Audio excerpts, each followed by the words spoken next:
ষষ্ঠ শ্রেণীর শিক্ষার্থীরা তোমরা কেমন আছো? আশা করি সবাই ভালো আছো। আজকে তোমাদের বাংলা বইয়ের তৃতীয় অধ্যায়ে যে সৃজনশীল দুইটি রয়েছে, এই সৃজনশীল দুইটির উত্তর দিব এই ভিডিওটিতে। তো যারা নতুন আছে সবাই সাবস্ক্রাইব করে দিও। তো সৃজনশীলের উদ্দীপক একবার পড়ে নিই। সৃজনশীল এক, আমরা কয়েকজন বন্ধু গ্রীষ্মের ছুটিতে সেন্ট মার্টিন দ্বীপের উদ্দেশ্যে রওনা হলাম।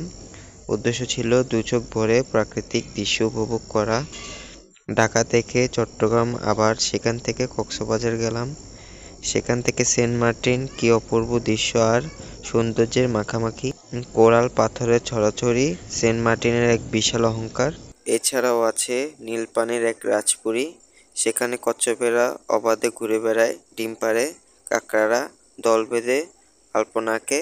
সেন্ট মার্টিন না গেলে প্রাকৃতিক সৌন্দর্যের এই লীলাভূমি অদেখাই থেকে যেত। ক নম্বর প্রশ্নটি হচ্ছে, নীলনদ আর পিরামিডের দেশ কার লেখা? এটির উত্তর হবে নীলনদ আর পিরামিডের দেশ ভ্রমণ কাহিনীটি রচিত হলেন সৈয়দ মুজতবা আলী। খ নম্বর প্রশ্ন হচ্ছে, উটের চোখগুলো রাতের বেলা সবুজ দেখাচ্ছিল কেন? খ এর উত্তর হবে রাতের বেলা উটের চোখের উপর মোটরের হেডলাইট পড়ায় চোখগুলো সবুজ দেখাচ্ছিল। লেখক মিশর ভ্রমণকালে রাতের বেলায় মোটরে করে মরুভূমির রাস্তা ধরে চলছিলেন। হঠাৎ সামনে দেখলেন জ্বলজ্বল দুইটি সবুজ আলো। প্রথমে সেটাকে ভূতের চোখ ভাবলেও কাছে গিয়ে দেখতে পান তা ছিল উটের চোখ, কারণ উটের চোখের ওপর মোটরের হেডলাইট পড়ায় চোখগুলো সবুজ দেখাচ্ছিল। ঘ নম্বরটির প্রশ্ন হচ্ছে, ভ্রমণকারীদের যাত্রাপথের সাথে লেখকের মিশর ভ্রমণের কি মিল খুঁজে পাওয়া যায়? বর্ণনা করো। ঘ নম্বরটির প্রশ্নের উত্তর হবে ভ্রমণকারীদের যাত্রাপথের সাথে নীলনদ আর পিরামিডের দেশ রচনার লেখকের মিশর ভ্রমণের প্রাকৃতিক দৃশ্যে বর্ণনা মিল খুঁজে পাওয়া যায়। প্রাকৃতিক সৌন্দর্য সবাইকে মুগ্ধ করে, মানুষের মনে সমস্ত চাওয়া পাওয়ার খোরাক যোগায় প্রকৃতি। তাইতো প্রকৃতির রূপ দেখার জন্য মানুষ পৃথিবীর বিভিন্ন স্থানে ঘুরে বেড়ায়। উদ্দীপকে বাংলাদেশের প্রকৃতির লীলাভূমি সেন্ট মার্টিনের প্রাকৃতিক দৃশ্যের কথা বর্ণিত হয়েছে। ভ্রমণকারীরা যাত্রাপথের দুই পাশে অপরূপ সৌন্দর্যের মাখামাখি দেখতে পায়। এই যাত্রাপথের প্রাকৃতিক দৃশ্যের সাথে নীলনদ আর পিরামিডের দেশ রচনার মিল খুঁজে পাওয়া যায়। কায়রো ভ্রমণকালে লেখক যাত্রাপথের মরুভূমির দৃশ্য, শহরের পথের দৃশ্য বর্ণনা করেছেন, মরুভূমির প্রাকৃতিক সৌন্দর্য তুলে ধরেছেন। এর সাথেই উদ্দীপকের ভ্রমণকারীদের যাত্রাপথের মিল রয়েছে। এবার ঘ নম্বরটি প্রশ্ন হচ্ছে, সেন্ট মার্টিন না গেলে প্রাকৃতিক সৌন্দর্যের এই লীলাভূমি অদেখাই থেকে যেত। এই বক্তব্যটি নীলনদ আর পিরামিডের দেশ রচনার আলোকে বিশ্লেষণ করো। ঘ নম্বরটির উত্তর হবে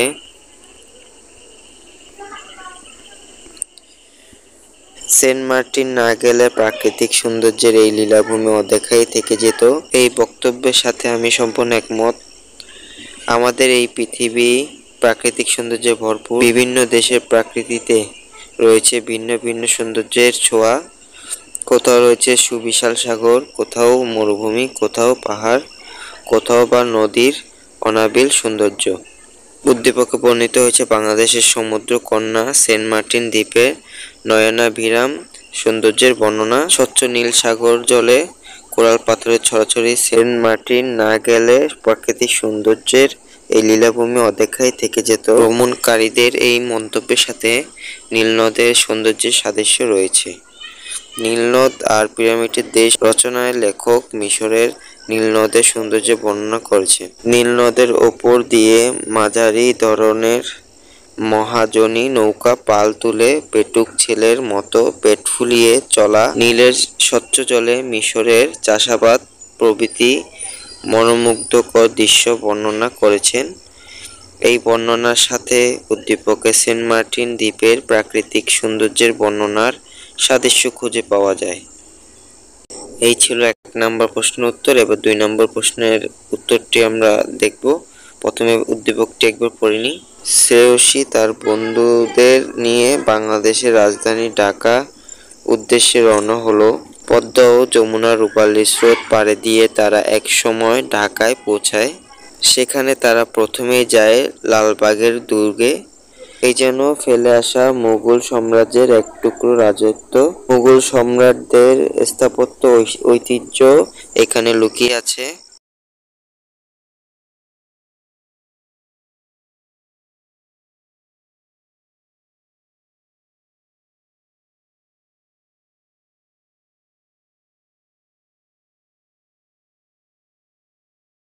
এখানকার দরবার হলো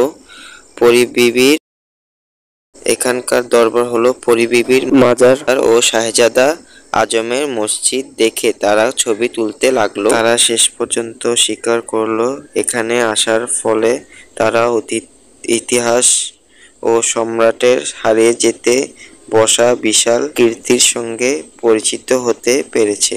ক নম্বরটি প্রশ্ন হচ্ছে নীলনদ আর পিরামিডের দেশ রচনাটি লেখকের কোন গ্রন্থ থেকে সংকলন করা হয়েছে? ক এর উত্তর হবে নীলনদ আর পিরামিডের দেশ লেখকের জলেডাঙ্গায় গ্রন্থ থেকে সংকলন করা হয়েছে।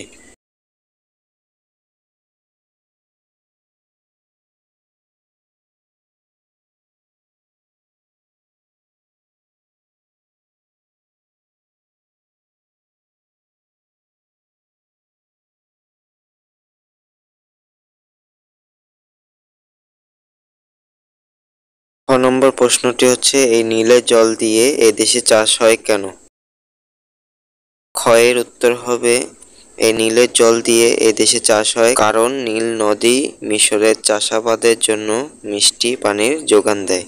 নীল নদ মিশরের তথা পৃথিবীর সবচেয়ে দীর্ঘতম নদ। এদেশের বিস্তীর্ণ অঞ্চল জুড়ে এ নদ প্রবাহিত। মরুময় মিশর দেশে নীল নদের অববাহিকায় চাষাবাদ হয়। এই জন্য লেখক বলেছেন এই নীলের জল দিয়ে এদেশে চাষ হয়। গ নম্বরটি প্রশ্ন হচ্ছে উদ্দীপকে নীলনদ আর পিরামিডের দেশ রচনায় যে দিক সাদৃশ্য রয়েছে তা ব্যাখ্যা করো। খ নম্বরটির উত্তর হবে উদ্দীপকটি নীলনদ আর পিরামিডের দেশ রচনার যে দিক সাদৃশ্য রয়েছে তা হলো ইতিহাস, ঐতিহ্য ও দর্শনের। ভ্রমণ মানুষের জ্ঞান ভাণ্ডারকে পরিপূর্ণ করে। বিভিন্ন বিষয় সম্পর্কে তার কৌতূহল বা জানার বাসনা রয়েছে। সেই বাসনা থেকেই মানুষ বিভিন্ন স্থানে ভ্রমণ করে জ্ঞান অর্জন করে। উদ্দীপকে শ্রেয়সী ও তার বন্ধুদের ভ্রমণের উদ্দেশ্য ছিল বাংলার ইতিহাস ও ঐতিহ্যের সম্পর্কে জানা। এজন্য তারা ঢাকার লালবাগ দুর্গে যায়। তারা মুঘল স্থাপত্যের ঐতিহ্য, পরিবিবির মাজার, শাহজাদা আজমের মসজিদ ইত্যাদি দেখে। নীলনদ আর পিরামিডের দেশ রচনার লেখকও পুরানো ইতিহাস ও ঐতিহ্য সম্পর্কে জ্ঞান লাভ করার জন্য মিশরে যান। তিনি মিশরের অতীত, ঐতিহ্য, পিরামিড দেখে তার জ্ঞান ভাণ্ডার পরিপূর্ণ করে। এইসব দিক বিচারে তাই বলা যায় ইতিহাস ও ঐতিহ্যের দর্শনের দিক দিয়ে উদ্দীপকের সঙ্গে আলোচ্য রচনার সাদৃশ্য রয়েছে। ঘ নম্বরটির প্রশ্ন হচ্ছে উদ্দীপকের শ্রেয়সী ও তার বন্ধুদের ভ্রমণের উদ্দেশ্যে যেন সৈয়দ মুজতবা আলীর চাওয়া মন্তব্যটি নীলনদ আর পিরামিডের দেশ রচনার আলোকে বিশ্লেষণ করো। ঘ নম্বরটির উত্তর হচ্ছে উদ্দীপকের শ্রেয়সী ও তার বন্ধুদের ভ্রমণের উদ্দেশ্য যেন সৈয়দ মুজতবা আলী চাওয়া মন্তব্যটি যথার্থ। পৃথিবীতে অনেক কীর্তি রয়েছে যা থেকে আমরা ঐতিহ্য সম্পর্কে জ্ঞান লাভ করতে পারি। অতীতের অনেক স্থাপনার উচ্চমানের শৈল্পিক নিদর্শন ও নির্মাণ শৈলীর পরিচয় পাওয়া যায়। উদ্দীপকের শ্রেয়সী ও তার বন্ধুরা সবাই মিলে রাজধানী ঢাকায় আসে।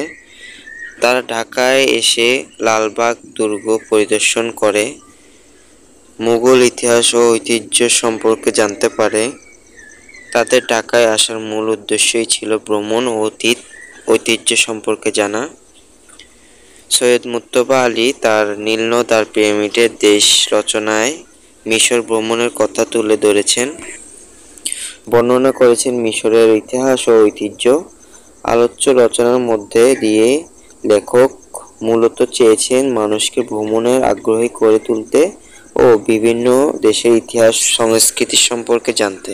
উদ্দীপকের শ্রেয়সী ও তার বন্ধুরা ঢাকার লালবাগ দুর্গ ভ্রমণের মধ্য দিয়ে যেন লেখকের সেই চাওয়া পূরণ করেছে।